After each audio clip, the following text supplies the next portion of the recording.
Belgrade, des villes européennes essentielles par lesquelles le vice-premier ministre des Affaires étrangères, Léonard Sheho-Kitundu, a amorcé son action d'envergure de faire du charme à l'Europe. Il était temps de mener une diplomatie d'ouverture agissante, de repartir sur une nouvelle approche pour presser l'Europe à réajuster ses positions. Après la sémence, l'heure de la récolte a déjà sonné et Sheho-Kitundu est un moissonneur heureux. Juste quelques semaines après ce périple européen, Kinshasa bénéficie déjà de la main tendue des Occidentaux, et cela grâce à la souplesse et à la perspicacité de Léonard Sheho-Kitundu qui a réussi à dissiper les nuages qui obstruaient la vue de l'Europe vers la République démocratique du Congo. Il était donc aussi temps pour Sheho-Kitundu de revenir à Kinshasa après le razzia, mais son élan de redorer son pays ne s'est pas aménusé. À Kinshasa, il va de réunion en réunion, des audiences en audience, à l'image de celle-ci, où il reçoit autour d'un repas les ambassadeurs de l'Union européenne accrédités en RDC. Face à ses interlocuteurs, Léonard Sheho-Kitundu concède volontiers à l'Europe, traditionnel partenaire de la RDC, ses mérites et son apport.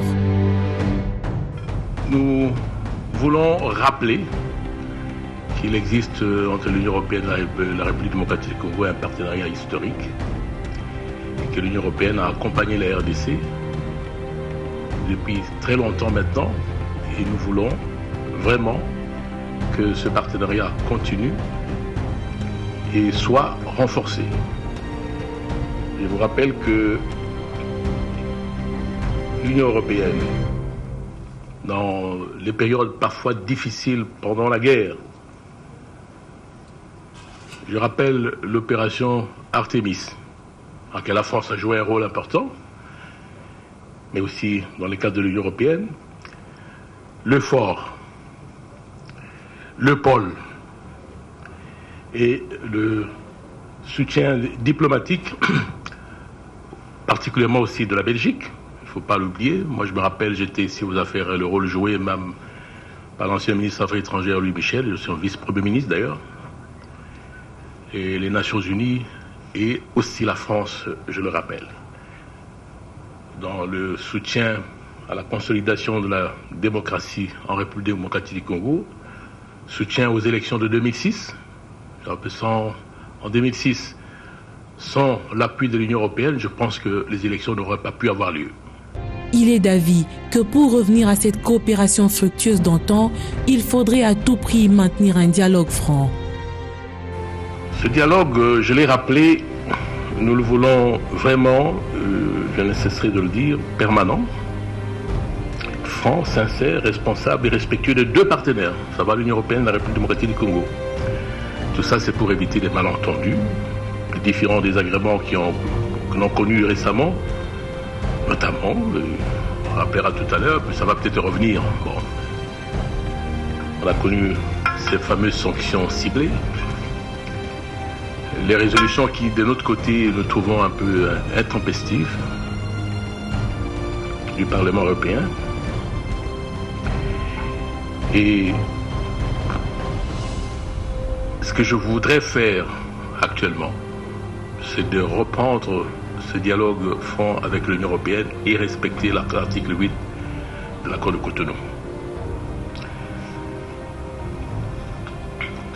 Nous pensons que dans ce dialogue franc, ça ne sert à rien de part et d'autre d'utiliser certaines pratiques qui donnent l'impression qu'on veut sortir d'un vrai dialogue entre partenaires, mais qu'on rentre dans le cadre de l'imposition de certains points de vue. Ce n'est pas notre manière de concevoir les choses. C'est pour ça que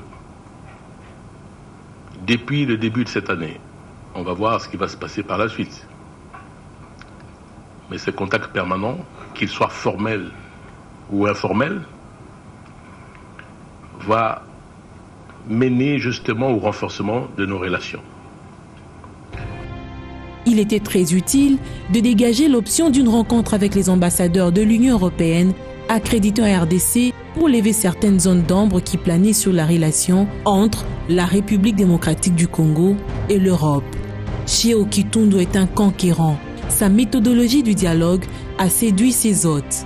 Depuis sa nomination, depuis qu'il est aux Affaires étrangères, le vice-premier ministre Kitundu a fait des grands efforts pour dialoguer avec l'Union européenne. Il a été en visite à Bruxelles, il a vu certains des ministres des Affaires étrangères.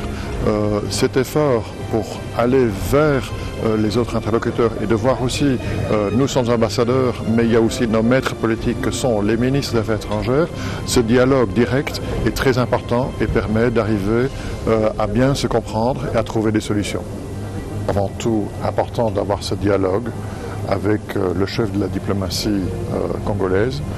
La diplomatie, ça veut dire bien maintenir les contacts, bien s'expliquer, et s'il y a des différences d'opinion, essayer de trouver des solutions. Et donc cette rencontre s'inscrit là-dedans. Nous suivons de très près la situation en RDC. Nous savons qu'il y a une négociation très délicate sur la mise en œuvre des accords du 31 décembre. Notre volonté, c'est en parlant avec tous les interlocuteurs, tous les acteurs politiques, c'est de leur amener à trouver des solutions dans les meilleurs délais et d'arriver à un véritable gouvernement d'unité nationale dans les délais les plus rapprochés possibles, ce qui permettra d'aller de l'avant pour des élections, de préférence avant la fin de l'année. C'est ce que dit l'accord du 31 décembre. Le cœur de l'Europe est touché et la situation politique en RDC dérange la coopération internationale. Une solution appropriée doit être trouvée. Devant ses ambassadeurs de l'Union européenne, Cheo Kitundu avait l'obligation de faire une mise au point claire sur les sujets de l'application de l'accord de la Saint-Sylvestre qui chauffe les esprits. Pour le patron de la diplomatie congolaise, ce grand retard enregistré dans la mise en œuvre de cet accord n'est pas à mettre à l'actif de la majorité au pouvoir, mais plutôt de l'opposition. Ni le gouvernement, ni la majorité, encore moins le président de la République, n'ont intérêt à retarder la mise en œuvre de l'accord. Au contraire, je l'ai rappelé dernièrement, plus le temps passe, moins c'est bien pour la République. Plus vite le gouvernement est formé, plus vite nous allons nous mettre au travail, justement, pour régler les urgences à la fois économiques et sociales et mettre le cap sur la tenue des élections. Aujourd'hui, s'il n'y avait pas ce décès du président de l'UDPS, je crois qu'on serait déjà avancé. Mais la question qui se pose aujourd'hui, et là la mise au point doit être très claire, c'est à l'opposition de tout de suite désigner le président du Conseil de sages. La balle est dans le camp de l'opposition. Plus vite le président du Conseil des sages est désigné, plus vite sera réglée la question de la présidence du Conseil national de suivi pour l'application de l'accord, et plus vite aussi, les propositions pour la nomination du Premier ministre seront faites. Et après quoi, nous allons former le gouvernement de l'Union nationale et à ce moment-là, commencer à nous mettre au travail. Nous avons pris l'engagement de respecter non seulement l'accord que nous avons signé, le respect de la parole donnée, mais en même temps la Constitution de la République. Alors quand on dit qu'il faut au moins 3 noms pour les propositions à soumettre au chef de l'État, nous sommes là conformes à l'accord et aussi à l'arrangement particulier, sans oublier la Constitution de la République. C'est le président de la République qui nomme le Premier ministre, qui doit provenir dans les cas d'espèce de l'opposition, mais le président doit avoir le choix pour la nomination. Je crois que c'est très clair sur ce point. Et ce n'est pas compliqué à l'opposition de présenter 3 noms au président de la République qui opérera son choix. Je ne vois pas, garant de la nation, celui qui veille au fonctionnement régulier des pouvoirs publics. Je ne vois pas le chef de l'État nommer un Premier ministre qui ne correspondra pas aux attentes de la population. S'agissant de la situation des droits de l'homme en RDC, avisé de son expérience passée de ministre des Droits humains, Cheo Kitundu prêche pour la coopération et dit non à la dénonciation qui devait être utilisée comme dernier recours. c'est toujours heureux de voir, par exemple, le chef d'état-major des forces armées de la République démocratique du Congo rappeler le souci pour les forces armées congolaises de respecter le droit international humanitaire, tout comme les droits de l'homme. On ne peut pas exclure que tel militaire ou que tel officier ait commis des actes qui soient répréhensibles. L'important pour nous, que ces actes soient sanctionnés, tout simplement, conformément aux lois de la République. Mais là, on ne peut en aucun cas suspecter le gouvernement d'avoir une politique systématique de violation des droits de l'homme. Ce serait alors, pour nous, une accusation extrêmement grave que nous ne pouvons en aucun cas tolérer. Alors l'impression qu'on a aujourd'hui, c'est qu'on fait un mauvais procès au gouvernement de la République. Et ça, nous ne pouvons pas accepter. J'en profiterai encore une fois pour rappeler les relations que nous avons maintenant avec le bureau du haut-commissaire aux droits de l'homme.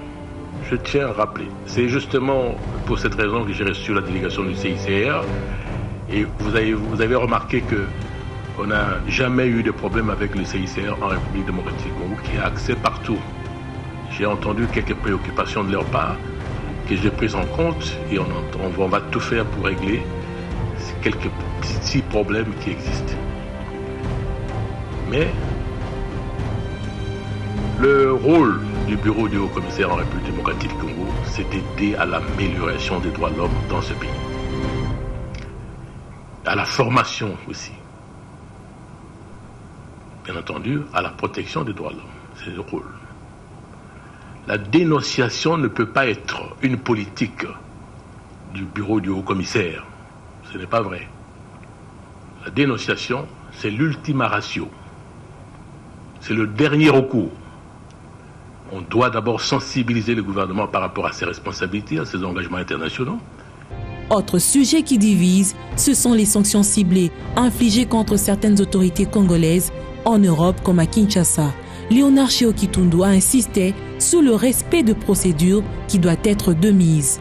Le gouvernement congolais projette de saisir la justice européenne dans les tout prochains jours. Une démarche visiblement jugée légitime par le représentant de l'Union européenne en République démocratique du Congo. Il est très clair que quand des sanctions sont décidées, tout individu qui serait soumis à des sanctions a le droit à faire appel. Et donc, l'Union européenne est une Union européenne de l'état de droit. Et donc, tout individu qui est sous sanction a le droit de faire appel et devant une juridiction européenne de bien élaborer son dossier et éventuellement de voir ces sanctions annulées. Libre à tout individu d'aller de l'avant là-dessus. Un fait aussi tout à fait légitime, c'est le vœu de la RDC de requalifier les actions de la MONUSCO sur son territoire. Un vœu qui mérite bien une attention particulière. La MONUSCO joue un rôle très important. Et dans les mois à venir, qui seront des mois où nous irons de l'avant vers des élections, le rôle de la MONUSCO sera très important. D'une part, en aidant dans la logistique pour les élections. L'enrôlement pour les élections qui est en cours se fait déjà partiellement grâce à l'appui de la MONUSCO. Et d'autre part, nous voyons que dans certaines régions, une augmentation de l'insécurité. Là aussi, la MONUSCO peut jouer un rôle. Il est très clair que quand à New York, à la fin de ce mois, nous allons renouveler le mandat de la MONUSCO, il faudra chercher à augmenter l'efficacité de cet instrument et de l'adapter à cette situation de préparation à des élections et faire en sorte qu'elle puisse jouer son rôle pour assurer un scrutin en toute sécurité. Malgré ce vœu, les bottes des troupes de la MONUSCO trottinent encore en RDC. Mais quel est l'avenir de la mission onusienne en République démocratique du Congo? La position de Kinshasa est connue de tous, mais pour les Nations Unies, une telle situation doit faire l'objet des pourparlers. L'avis de la RDC se dresse alors comme un obstacle avant la tenue du Conseil de sécurité des Nations Unies du mois de mars. Il fallait donc envoyer une délégation des experts français sur Kinshasa pour recueillir les points de vue de la République démocratique du Congo. Le Pour l'instant, vous savez, c'est le débat sur la reconduction du mandat de la MONUSCO. Et nous pensons, vous savez, que ce mandat est renouvelé chaque année. Alors maintenant, pour le nouveau mandat, il est important de voir d'où l'on vient. C'est pour ça la nécessité d'une évaluation du travail qui a été fait pendant toute l'année. Et nous allons prendre en considération effectivement les éléments qui vont sortir de cette évaluation pour cette fois-ci définir les termes qui vont présider au nouveau mandat qui sera accordé à la fin de ce mois. Des experts français chez Cheo Kitundu, parce que c'est la France qui a pris à bras le corps cette option d'être à l'écoute de Kinshasa. C'est d'ailleurs aussi cette France qui a la traditionnelle responsabilité de rédiger le projet qui sera discuté à New York. Il était donc impérieux pour elle de venir recueillir les avis du gouvernement congolais à soumettre aux Nations Unies. Nous a évidemment permis d'avoir des éclairages très précis sur les attentes, plus que sur les attentes d'ailleurs, sur les préoccupations, sur les opinions, sur la manière dont fonctionne ou devrait fonctionner la MONUSCO. Nous sommes nous-mêmes en recherche de plus grande efficacité, d'une plus grande participation opportune à différentes opérations sur le territoire de la République démocratique du Congo. Et en écoutant nos interlocuteurs autour du vice-premier ministre des Affaires étrangères, je pense que nous avons eu les réponses à nos questions. Écoutez, la résolution du Conseil de sécurité, c'est un ensemble de 15 pays. Et donc, la France a la charge, une charge traditionnelle d'être le teneur de plume, comme on dit dans un mauvais français, le penholder de cette résolution, mais écrit pour le compte de 15 pays, 5 membres permanents et 10 membres non permanents. Et donc, le projet qui va être rédigé par mes collègues, l'un vient directement de New York, il est arrivé hier, et les deux autres viennent de Paris. Ce projet va être passé ensuite au tamis des discussions pendant tout le mois de mars à New York. Donc nous espérons bien sûr que le plus possible sera pris en compte. Que ce soit la République démocratique du Congo qui martèle que la MONUSCO doit réévaluer son action, que ce soit la France qui initie un voyage d'écoute et d'échange, toutes ces tractations ne visent qu'un seul objectif: doter aux forces des Nations Unies présentes en RDC une capacité dissuasive dans son action sur le terrain.